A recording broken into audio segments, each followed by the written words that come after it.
Perkenalkan, nama saya Rosida Sionbing dengan nomor NIM 2003010015, Prodi Pendidikan Bahasa dan Sastra Indonesia dari Universitas Maritim Raja Wali Haji.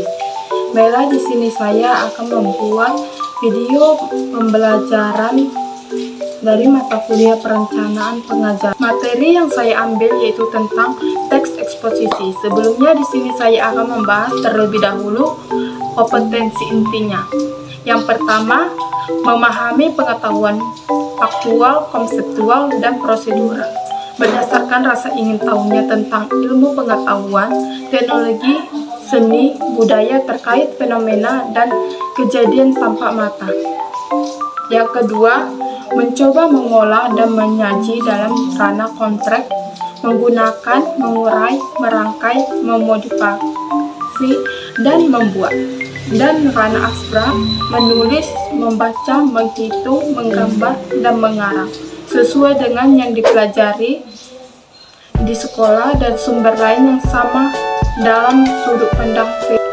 Kompetensi dasarnya yang pertama yaitu mengidentifikasi informasi teks eksposisi berupa artikel ilmiah populer dari koran atau majalah yang didengar dan dibaca. Yang kedua, menyimpulkan isi teks eksposisi artikel ilmiah populer dari koran dan majalah yang diperdengarkan dan dibaca. Nah, apa sebelumnya teks eksposisi? Teks eksposisi adalah sebuah teks yang membuat informasi dan pengetahuan yang dibuat secara singkat, padat, dan jelas. Unsur kebahasan teks eksposisi. Adapun unsur kebahasan teks eksposisi adalah sebagai berikut. Yang pertama, pronomina.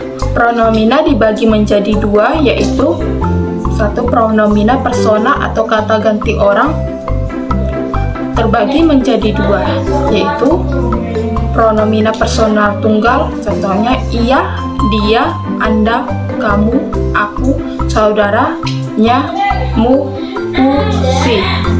Yang kedua, pronomina persona jamak, seperti kita, kami, kalian, mereka, hadiri, arah. Selanjutnya, pronomina non persona atau kata ganti bukan orang terbagi menjadi dua, yaitu yang pertama pronomina petunjuk, contohnya ini, itu, sini, situ, sana.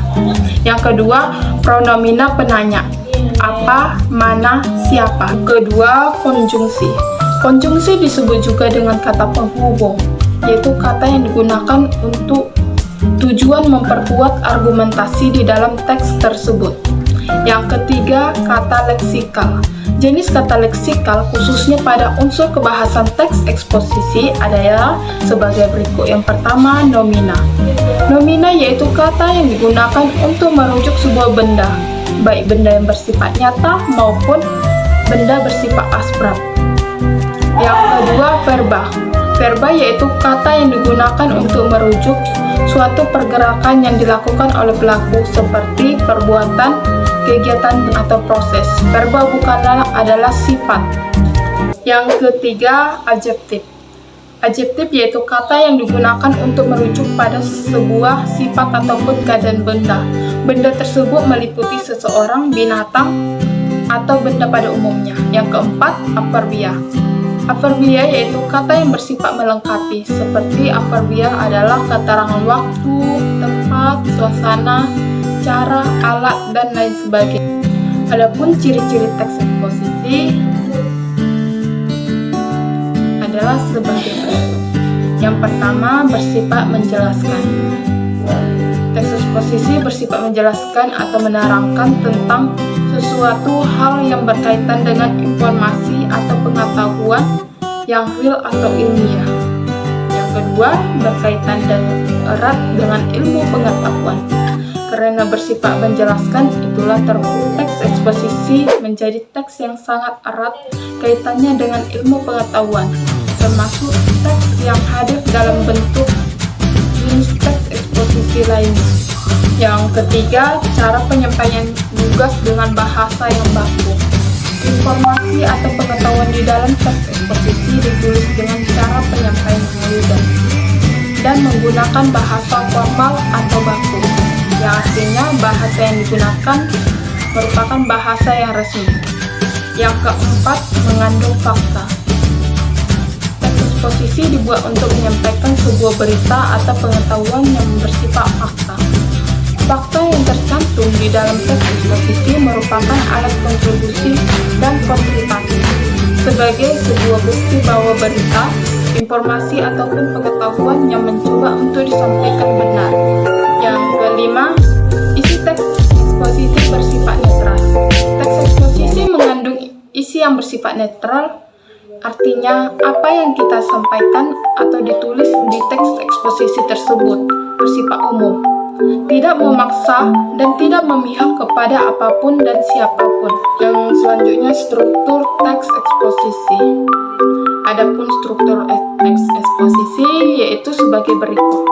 Yang pertama, tesis atau pembukaan. Tesis dalam teks eksposisi dinamakan juga dengan pembukaan. Pembukaan dalam teks eksposisi ini dapat berupa pengenalan atau stimulasi yang menggiring pembaca untuk memahami inti dari apa yang hendak disampaikan. Yang kedua, argumentasi atau isi.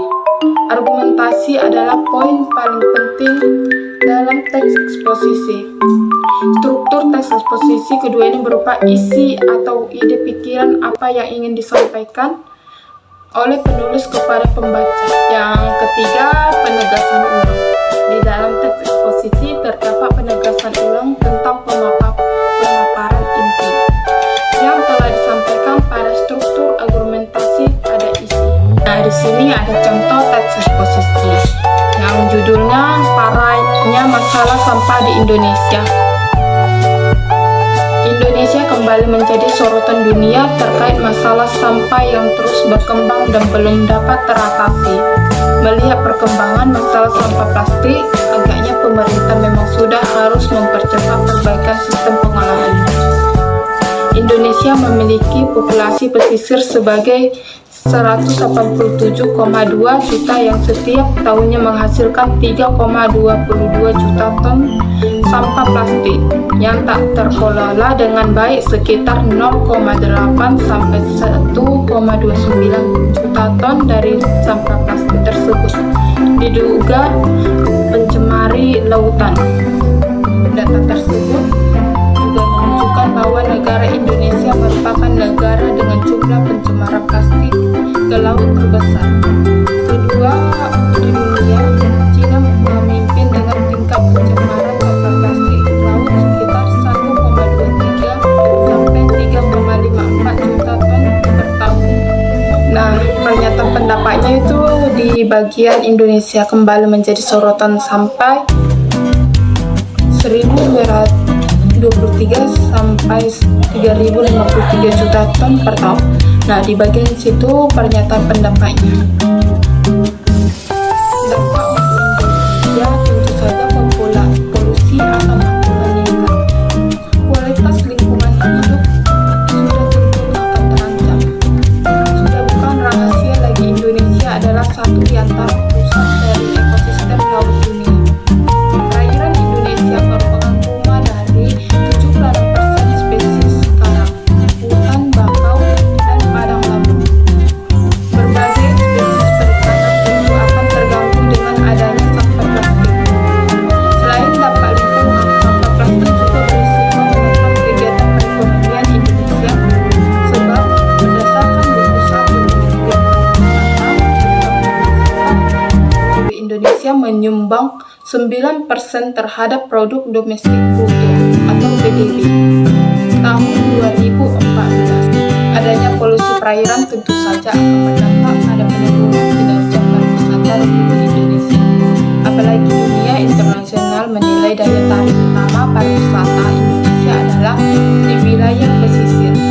Hal itu membuktikan dari jumlah wisatawan asing yang mendarat di Bali mencapai 2,29 juta sepanjang Januari sampai Mei 2019, atau 62% dari total wisatawan yang datang melalui pintu darat.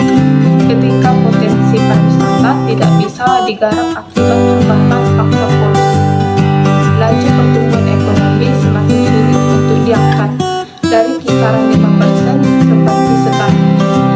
bagian di sini termasuk argumentasi. Masalah sampah plastik di Indonesia tidak bisa dibiarkan untuk terus berkembang. Pemerintah diharapkan untuk lebih tegas dalam membuat kebijakan untuk mengatasi masalah sampah plastik yang tersebut berkembang di Indonesia. Selain itu, diperlukan adanya kerja dan kerja keras yang tersinergi antara pemerintah dalam mengatasi masalah sampah. Sekian dari video pembelajaran